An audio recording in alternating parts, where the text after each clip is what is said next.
ప్రభునందు ప్రియమైనటువంటి దేవుని సంఘమా, మీ ఎల్లరికును మరొక పర్యాయము శుభములు వందనములు తెలియజేయచ్చు ఉన్నాను. 2025 సంవత్సరం అంతయు దేవుడు తోడయుండి 2026 సంవత్సరంలోనికి మనల్ని నడిపిస్తున్న విధానాన్ని బట్టి దేవాతి దేవునికి వందనములు తెలియజేస్తూ ఉన్నాను. ప్రియమైనటువంటి వారలారా,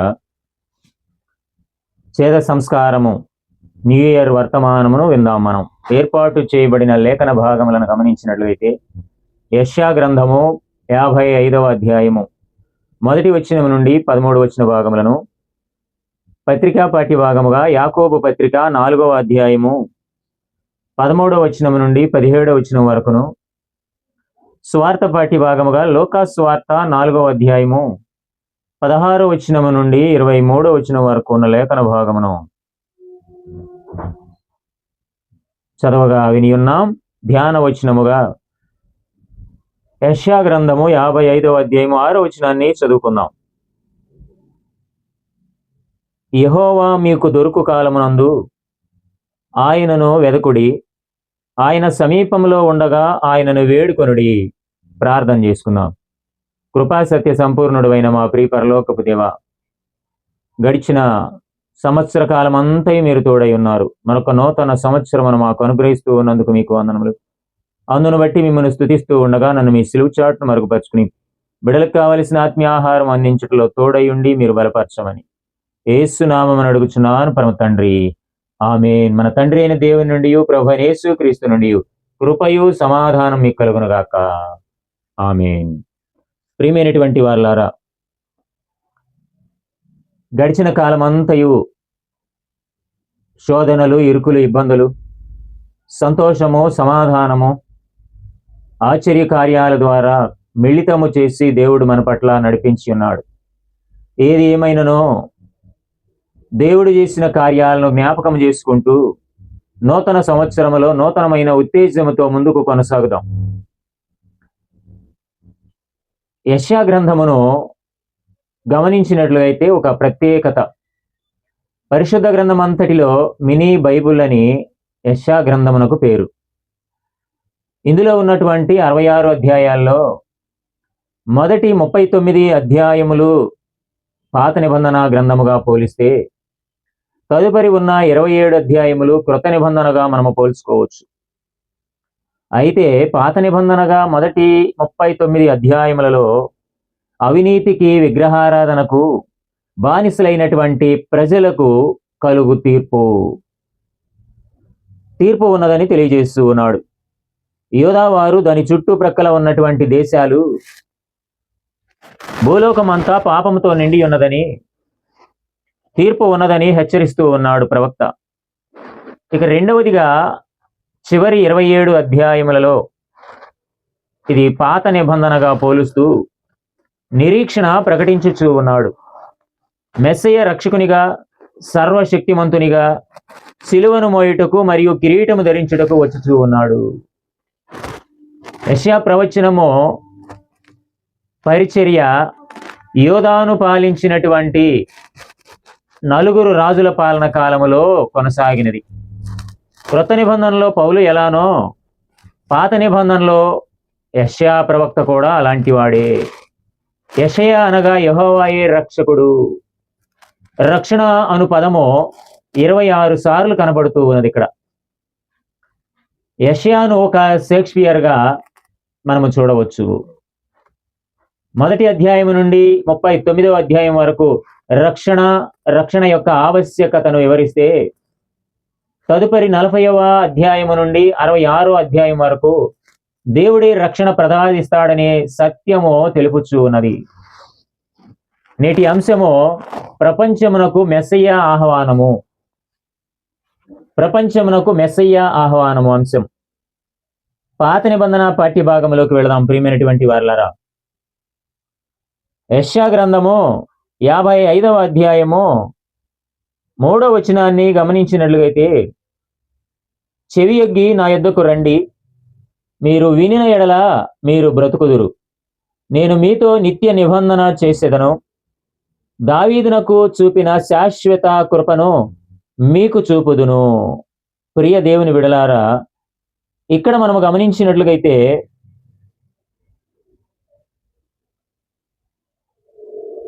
ఈ చదవబడినటువంటి పాత నిబంధన గ్రంథములో మొదటి వచనము నుండి 5వ వచనం వరకు మనం గమనించినట్లుగైతే దప్పిక కొనిన ఆకలి కొనిన వారికి ఆహ్వానము. 6వ వచనం నుండి 13వ వచనం వరకు మనం గమనించినట్లుగైతే ఇక్కడ ప్రియమైనటువంటి వారలరా మారు మనస్సు కొరకు ఆహ్వానము. మొదటి వచనాన్ని గమనిద్దాం. యెషయా గ్రంథం 55వ అధ్యాయము మొదటి వచనములో, దప్పికొనిన వారలారా నీళ్ల యొద్దకు రండి, రోకలు లేని వారలారా మీరు వచ్చి కొని భోజనము చేయుడి. రండి, రోకలు లేకపోయినను ఏమియు ఇయ్యకయే ద్రాక్షారసమును పాలను కొనుడి. ప్రియదేవుని బిడలారా, ఆయన జీవపు ఓటగా ఉన్నాడు. ఆయన జీవజలపు ఓట ఉచితముగా ఇస్తానని హెచ్చరిక చేస్తూ ఉన్నాడు, ఆహ్వానిస్తూ ఉన్నాడు. 2వ వచనాన్ని గమనించినట్లయితే, ఆహారము కాని దాని కొరకు మీరేలా రోకలిచ్చెదరు? సంతుష్టి కలుగచేయదాని కొరకు మీ కష్టార్జితమును ఎందుకు వ్యయపరిచెదరు? నా మాట జాగ్రత్తగా ఆలకించి మంచి పదార్థము భుజించుడి. మీ ప్రాణము సారమైన దాని యందు సుఖింపనీయుడి. ప్రియదేవుని బిడలారా, ఇక్కడ మనం గమనించినట్లుగైతే మానవులు ఆరోగ్యమునిచ్చే ఆహారము కన్నా కడుపు నింపే ఆహారము కొరకు ప్రయాసపడుతూ ఉన్నారు. ప్రియదేవుని బిడలారా, వింటూ ఉన్నారా? ఆరోగ్యం ఇచ్చే ఆహారము దేవుడు ఇస్తానంటే కడుపు నింపుకునే ఆహారము కోసము ఆరాటపడుతూ ఉన్నాం. నిత్య జీవాహారము క్రీస్తే. ఆయనను చేర్చుకొనండి, ఆయనను ఆహ్వానించండి, ఆయనను ప్రేమించండి. ఆయన ఈ లోకానికి వచ్చిన ఉద్దేశం అదేనండి. దేవుని వాక్యము నిత్య జీవాహారముగా ఉన్నది. అందుకే దేవుని మాట జాగ్రత్తగా ఆలకించమంటూ ఉన్నాడు. దేవుని మాట వినుట వలన, ఆయన యొద్దకు వచ్చుట వలన నిత్య జీవం మనం పొందుకుంటాము. ప్రియ దేవుని బిడలారా, ఆదికాండము ఒకసారి 17వ అధ్యాయము 2వ వచనంలోనికి మనం వెళితే, నాకును నీకును మధ్య నా నిబంధనను నియమించి నిన్ను అత్యధికముగా అభివృద్ధి పొందించదనని అతనితో చెప్పెను.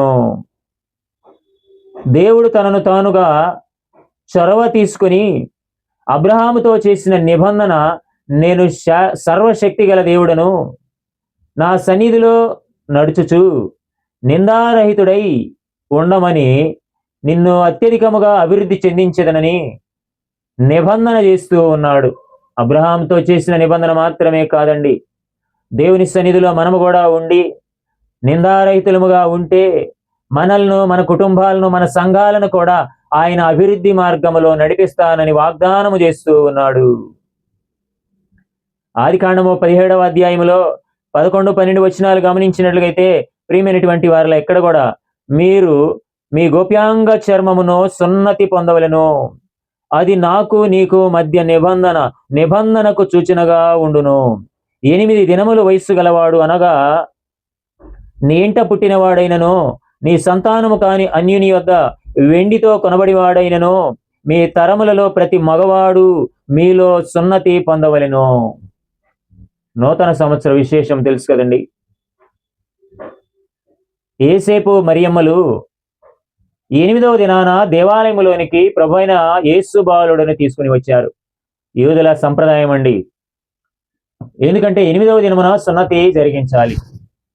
అందుకే సిమియోను కూడా దేవుడిచ్చినటువంటి వాగ్దానము, ఇదిగో యేసు బాలుని చూసేంత వరకు నీవు మరణించవు, మరణము నీ దరిచేరదు అని ఎందుకు చెప్పాడంటే ఇదే ఉద్దేశము. ఇంకొక ప్రాముఖ్యమైన విషయం ఏమిటి అంటే, ఇక్కడ ప్రపంచమంతా క్రీస్తు యేసు బాలుడు డిసెంబర్ 25న పుట్టాడా ప్రశ్న. ఈ ప్రశ్నకు జవాబు ఇక్కడే ఉందండి. 8వ దినమున యూదుల యొక్క ఆచార ప్రకారము సున్నతి జరిగించాలి. యేసేపు మరియమ్మలు యేసు బాలుని దేవాలయంలోనికి తీసుకుని వచ్చారు. నామకరణ జరిగే పరిస్థితి అది. సిమియోను యేసు బాలుని ఎత్తుకున్నాడు. అందుకే ప్రపంచమును రెండు భాగాలుగా, చరిత్రను రెండు భాగాలుగా చేసినటువంటి సందర్భం. క్రీస్తు పూర్వము, క్రీస్తు శకము. యేసు బాలుని జన్మతో ప్రపంచము రెండు భాగాలైంది, కాలము రెండు భాగాలైంది. ప్రియమైనటువంటి వారలారా, జనవరి 1వ తారీఖు 8వ దినము సున్నతి జరిగేటటువంటి కార్యము కాబట్టి 8వ రోజు నుండి, జనవరి 1వ తారీఖు నుండి మనము వెనక్కు 8 రోజులు లెక్క పెట్టుకుంటే, లేదా డిసెంబర్ 25 నుండి 8 రోజులు మనము ముందుకు లెక్క పెట్టుకుంటే 8వ రోజు వస్తూ ఉన్నది. కాబట్టి ప్రభువు జన్మించినటువంటి కాలము డిసెంబర్ 25 అనడానికి నిదర్శనం ఇదేనండి. యూదుల చరిత్రపరముగా వారు రాసుకునేటటువంటి దేవాలయ లెక్కలలో ఇది ఉంటది. ఇంతకన్నా ఆధారం ఏం కావాలండి ప్రియమైనటువంటి వారలారా? అందుకే యెషయా గ్రంథము మనము 40వ అధ్యాయము 31వ వచనము చివరి వచనం ఒక్కసారి చదువుకుందాం.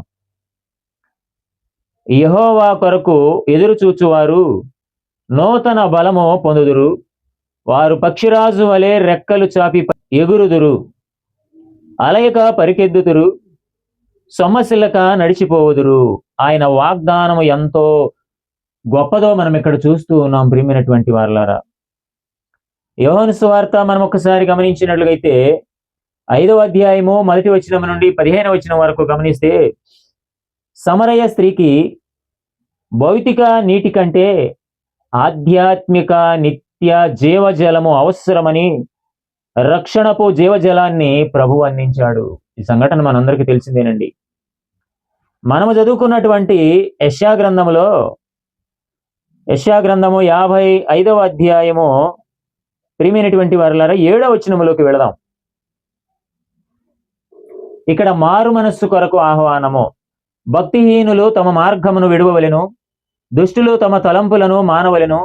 వారు యెహోవా వైపు తిరిగిన ఎడల ఆయన వారి యందు జాలిపడును, వారు మన దేవుని వైపు తిరిగిన ఎడల ఆయన బహుగా క్షమించును. ఆయన క్షమాహృదయం కలిగిన దేవుడండి. ఆయన వైపు తిరగమంటూ ఉన్నాడు, జాలి చూపించి క్షమిస్తానంటూ ఉన్నాడు. ప్రియదేవుని మారు మనస్సు కొరకు ఆహ్వానమును చూస్తూ ఉన్నాం. పాప భూయిష్టమైనటువంటి జనాంగమునకు మారు మనస్సు నుండి రక్షణ భాగ్యమును అందుకొనమని ఆహ్వానిస్తూ ఉన్నాడు. మనం చదువుకున్నటువంటి మూలవచనమును కూడా ఒక్కసారి గమనించినట్లయితే, ప్రియమైనటువంటి వారలారా, యెహోవా మీకు దొరుకు కాలమున ఆయనను వెదకుడి, ఆయన సమీపంలో ఉండగా ఆయనను వేడుకొనుడి. యెహోవాను వెదకమంటూ ఉన్నాడు. పాపములు విడిచి దేవుని యొద్దకు వస్తే దేవుడు ప్రేమించి క్షమించి చేర్చుకుంటాడట. అదే వాగ్దానం అండి. దేవుని ప్రజలకు కలుగు సంతోషము సమాధానమును అనుగ్రహిస్తానని ఆయన ఆహ్వానిస్తూ ఉన్నాడు. 2025వ సంవత్సరము మారు మనస్సు పొంది దేవుని మనకు వరముగా ప్రేమ, క్షమ, రక్షణలను దేవుడు అనుగ్రహిస్తానంటూ ఉన్నాడు. కాబట్టి నూతన హృదయముతో ఆయన మాటను విందాం. నూతన నిబంధనతో ఆహ్వానిస్తూ ఉండగా అంగీకరిద్దాం.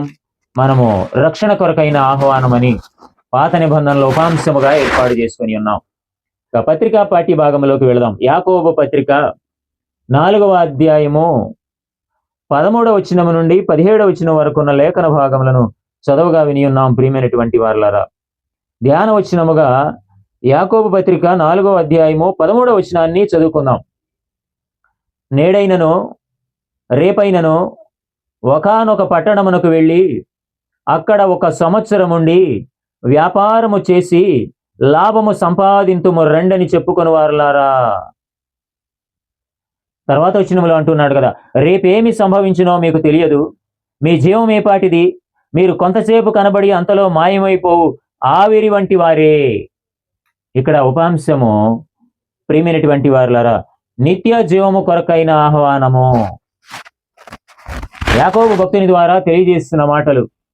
మానవ జీవితము అస్థిరమైనదని, విశ్వాసి దేవుని వైపు తిరగాలని, దేవునిపై ఆధారపడాలని, ఆధారపడి జీవిస్తేనే క్షేమమని, అవిశ్వాస లోకములో ఉన్నటువంటి వారందరూ విశ్వాస లోకములోనికి రావాలని, అవిశ్వాస లోకములో ఉండి మోసపోవద్దని హెచ్చరిక చేస్తూ ఉన్నాడు. లూకాసు వార్త 12వ అధ్యాయము 13 నుండి 14 వచనాలు గమనించినట్లయితే, లోకమంతా సంపాదించి తన ప్రాణమును పోగొట్టుకొనిన ఎడల ఆ వ్యక్తిని అక్కడ చూస్తూ ఉన్నాం ప్రియమైనటువంటి వారలారా. ఒక్కసారి మనము లూకాసు వార్త 12వ అధ్యాయము 13వ వచనంలోకి వెళ్దాం. ఆ జన సమూహములో ఒకడు బోధకుడా, పిత్రార్జితములో నాకు పాలు పంచి పెట్టవలెనని నా సహోదరునితో చెప్పుమని ఆయనను అడుగగా, ఆయన పోయి మీ మీద తీర్పరిగానైనను పంచిపెట్టువానుగానైనను నన్నెవడు నియమించెనని అతనితో చెప్పెను. ప్రియమైనటువంటి వారలారా, దేవునిపై ఆధారపడక మానవుడు ఏది సాధించలేడు. ఏది మానవుని వల్ల కాదు. అయితే ఆయాసమో, ప్రయాణమో, ప్రయాసే గాని జీవితంలో గమ్యము చేరే పరిస్థితి ఉండదండి. అందుకే ఇక్కడ అంటూ ఉన్నాడు కదా, యాకోబు పత్రిక 4వ అధ్యాయము 14వ వచనములో, రేపేమి సంభవించునో మీకు తెలియదు, మీ జీవము ఏపాటిది, మీరు కొంతసేపు కనబడి అంతలో మాయమైపోవు ఆవిరి వంటి వారే. ప్రియమైనటువంటి వారలారా, మానవుని జీవితము ఆవిరి వంటిది. 15వ వచనంలో అంటున్నాడు కదా, కనుక ప్రభువు చిత్తమైతే మనము బ్రతికి ఉండి ఇది అది చేతుమని చెప్పుకొనవలెను. బ్రతికి ఉంటేనే ఏదైనా చేయగలుగుతాం. బ్రతికి ఉండాలిగా ముందు. అది దేవుని వల్లనే సాధ్యము. 16వ వచనంలో అంటున్నాడు, ఇప్పుడైతే మీరు మీ డంబములయందు అతిశయపడుచు ఉన్నారు, ఇట్టి అతిశయము చెడ్డది. ఈ లోక ఆధిక్యతలండి. డంబము, నేను ఇది చేయగలను అని ఎవరికి వారు అనుకుంటూ ఉన్నారు కదా. నేను గొప్ప, నేను చేసే కార్యాలు గొప్ప అనుకునేటటువంటి వారికి హెచ్చరిక. ఇదంతా ఈ లోక సంబంధమైన డంబమేనండి. 17వ వచనంలో అంటున్నాడు కదా, కాబట్టి మేలైనది చేయనెరుగయు అలాగు చేయని వానికి పాపము కలుగును. మేలు చేయాల్సిన వారిమై ఉండి మేలు చేయకపోతే పాపం. అందుకే ఇక్కడ తెలియజేస్తున్నాడు, మేలు చేయడానికి దేవుడు శక్తిని అనుగ్రహిస్తాడు, అది చేయకపోవడమే పాపం. నిత్య జీవం ఎవరు పొందుకుంటారు? మరొక ప్రశ్న ఇక్కడ ప్రియమైనటువంటి వారలారా. మత్తయి సువార్త మనము గమనించినట్లయితే, మత్తయి సువార్తలో 25వ అధ్యాయములో మనము గమనిద్దాం. మత్తయి సువార్త 25వ అధ్యాయము 46వ వచనంలోకి వెళదాం. చివరి వచనం అదేనట్టుకుంది. మీరు నిత్య శిక్షకును నీతిమంతులు నిత్య జీవమునకు పోవుదురు. ప్రియమైనటువంటి వారలారా, మానవ సేవే మాధవ సేవ. చిన్న విషయంలో చేసిన సహాయము మానవులందరూ దేవుని బిడలే. అయితే చిన్న విషయంలో దేవుని బిడలకు సహాయం చేద్దాం. వారి పట్ల ప్రేమ కలిగి ఉందాం. సహాయము చేయగలిగి సహాయము చేయలేకపోతే శిక్ష తప్పవదని ఈ ఉపమానమును చెప్పుచూ ఉన్నాడు. మార్కు సువార్త 10వ అధ్యాయం 17వ వచనంలోను, లూకాసు వార్త 10వ అధ్యాయము 25వ వచనంలోను ఈ ఒక వ్యక్తి అడుగుచూ ఉన్నాడు. ఇక్కడ లూకాసు వార్తలో ధర్మశాస్త్రోపదేశకుడు అడుగుచూ ఉన్నాడు, ఏమని? నిత్య జీవం పొందుటకు నేనేమి చేయాలి? నిత్య జీవం పొందడానికి ఏం చేయాలి అంటే ప్రభు జవాబిస్తూ ఉన్నాడు కదా. లూకాసు వార్త 10వ అధ్యాయం 27వ వచనంలోకి వెళితే, అతడు నీ దేవుడైన ప్రభువునకు నీ పూర్ణ హృదయముతోను, నీ పూర్ణ మనస్సుతోను, నీ పూర్ణ శక్తితోను, నీ పూర్ణ వివేకముతోను ప్రేమింపవలెననియు, నిన్ను వలె నీ పొరుగువాని ప్రేమింపవలెననియు వ్రాయబడి ఉన్నదని చెప్పాను. విశేషమే కదండి ప్రియమైనటువంటి వారలారా. నీవు ఎలా జీవించాలో ఇక్కడ హెచ్చరిక చేస్తూ ఉన్నాడు. పూర్ణ హృదయముతో, పూర్ణ మనస్సుతో, పూర్ణ శక్తితో, పూర్ణ వివేకముతో ప్రేమించాలి. ఒకటిది. రెండవది, నిన్ను వలె నీ పొరుగు వారిని ప్రేమింపాలి. లూకాసు వార్త 10వ అధ్యాయం 28వ వచనంలో గమనిస్తే, అందుకు ఆయన, నీవు సరిగా ఉత్తరం ఇచ్చితివి, అలాగు చేయము, అప్పుడు జీవించదవని అతనితో చెప్పాను. ఇలా చేస్తే నువ్వు జీవిస్తావు. అర్థమవుతుందండి ప్రియమైనటువంటి వారలారా. కాబట్టి ప్రియ దేవుని బిడ్డలారా, మనము పత్రికా పాఠ్య భాగము నిత్య జీవం కొరకైనటువంటి ఆహ్వానము ప్రేమిద్దాం. ఆ రీతిగానే పొరుగువారి పట్ల ప్రేమ కలిగి ఉందాం. దేవునిని పూర్ణ హృదయముతో, దేవునిని పూర్ణ హృదయముతో, పూర్ణ మనస్సుతో, పూర్ణ శక్తితో, పూర్ణ వివేకముతో ఆరాధిద్దాం.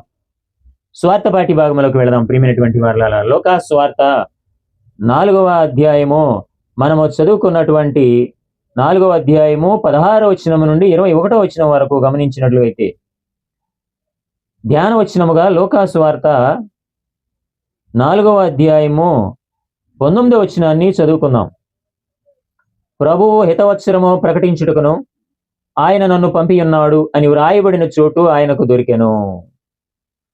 ప్రియదేవుని బిడలారా, ఇక్కడ సాక్ష్యము కొరకైన ఆహ్వానము, ప్రభువుకు ఒక వాగ్దానం దొరికింది. అందుకే న్యూ ఇయర్లో వాగ్దానం తీసుకుంటున్నాం కదా. తీసుకుని బైబిల్లో పెట్టుకోవడం కాదు. ఇదిగో ప్రభువు మనతో మాట్లాడుతున్నాడు. ప్రభువు హితవత్సరము ప్రకటించుటకును ఆయన నన్ను పంపి ఉన్నాడు అని వ్రాయబడిన చోటు. దేవుని ప్రభు అయిన యేసుక్రీస్తుని దేవుడు ఎందుకు పంపించాడో అట్టి వాగ్దానము ప్రభు అయిన యేసుక్రీస్తు జీవితంలో ఖచ్చితంగా జరిగించాడు. నీవు పట్టుకున్నటువంటి వాగ్దానమును దేవుని సన్నిధిలో ప్రార్థించి అది నెరవేరేంత వరకు పట్టుదల గల ప్రార్థన నీవు చేయాలి. ప్రభు అదే చేశాడు. ప్రియ దేవుని బిడలారా, మరి నీ పట్ల నా పట్ల దేవుడు చేసినటువంటి కార్యము మనము జరిగించాలి. ఆ వాగ్దానము మన పట్ల జరగాలని ప్రార్థించాల్సిన వారమైంటూ ఉన్నాం.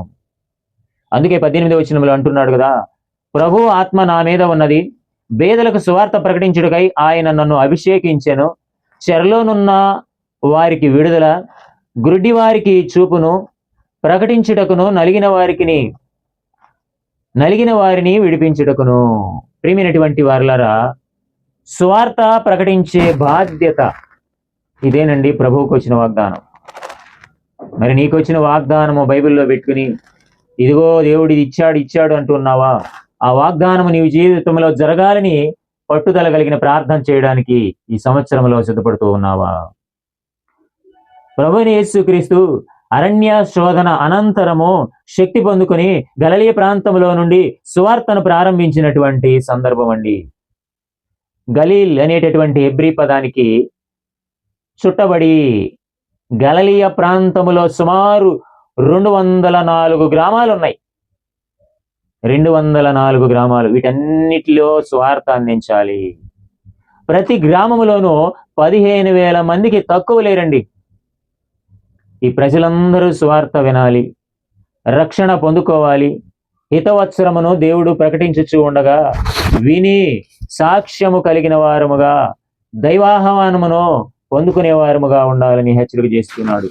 అత్యధిక జనసాంద్రత కలిగినటువంటి ప్రాంతము కాబట్టి సుమారు 3 లక్షల మంది జనాభా ఉన్నటువంటి ప్రాంతం అది గలిలయ. గలీల్ అనే ప్రాంతము హెబ్రూ భాషా పదానికి చుట్టబడి. ఈ ప్రాంతం అంతా సువార్తతో తిరగాలి ప్రభు.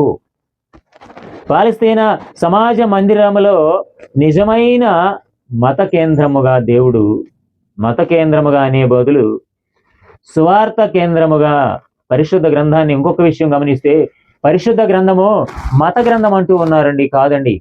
పరిశుద్ధ గ్రంథము మానవుని జీవితాన్ని సరిచేసే గ్రంథము. చిన్న వయసులో బాల్యములో బాలుడు నడవవలసిన త్రోవను వారికి నేర్పుము. యవనములో యవనుడా నీ యవన కాలమందు సంతోషించుము, కానీ తీర్పు ఉన్నదని గ్రహించు. భార్యాభర్తలుగా వివాహం జరిగిన తర్వాత భార్యను ప్రేమించాలి, భార్య భర్తకు లోబడాలి. వృద్ధాప్యములో ఉన్న తల్లిదండ్రులను చూసే బాధ్యత, బిడ్డలుగా మీరు ప్రయోజకులైనను వృద్ధాప్యములో ఉన్న తల్లిదండ్రులను చూడండి. ఇదే కదండి పరిశుద్ధ గ్రంథం చెప్తున్న మాటలు. ఇది మత గ్రంథం ఎన్నటికీ కాదండి, మానవ జీవితాన్ని సరిచేసే గ్రంథము. అందుకే బేదలను ఆదరించాడు, దిక్కులేని వారిని దీనులను, దరిద్రులను ఆదరించాడు, ఓదార్చాడు. అవసరతలో ఉన్న వారికి సహాయం చేశాడు. ఈ లోకములో ఉన్న వారందరినీ రక్షణ ప్రణాళికలోనికి నడిపించడమే ప్రభు అయిన యేసుక్రీస్తు జననం యొక్క ఉద్దేశము. ప్రియదేవుని బిడలారా, 2026 సంవత్సరములో ప్రపంచమునకు మెస్సయ్య ఆహ్వానము చూస్తూ ఉన్నాం. రక్షణ కొరకైన ఆహ్వానము, నిత్యజీవం కొరకైన ఆహ్వానము, సాక్ష్యము కొరకైన ఆహ్వానమును మరి నీవు ఏ తీర్మానము చేసుకుని ఈ నూతన సంవత్సరములో ఆ వాగ్దానాన్ని నెరవేర్చడానికి వాగ్దానమును పట్టుకుంటున్నావో ఒక్కసారి గమనించు ప్రియ సహోదరి, సహోదరుడా. ఈ నూతన సంవత్సరము ఆత్మీయమైన జీవితమును నీకు అనుగ్రహించి దైవ సహాయము నిత్యము నీకు తోడయుండి మిమ్మల్ని బలపరచునుగాక. ఆమేన్. ప్రియమైనటువంటి వారలారా, మీ ಎಲ್ಲರಿಗೂ దేవుడి వాక్యం ద్వారా మిమ్మల్ని బలపరచునుగాక. సమస్త జ్ఞానముకు మించిన దేవుని సమాధానము ప్రభు అయిన యేసు క్రీస్తు వలన మీ హృదయములకు తలంపులకు కావలి ఉండునుగాక. ఆమేన్. ప్రియమైనటువంటి వారలారా, మరొక పర్యాయము మీ ಎಲ್ಲರಿಗೂ వందనాలు, శుభాలు తెలియజేస్తున్నాను. నూతన సంవత్సర శుభములు, వందనములు. నూతన వాగ్దానముతో దేవుడు మిమ్మల్ని ఆశీర్వదింపజేసి నూతనమైన శక్తితో నడిపించునుగాక. ఆమేన్. మరొక వీడియోతో కలుసుకుందాం. అంతవరకు సెలవు.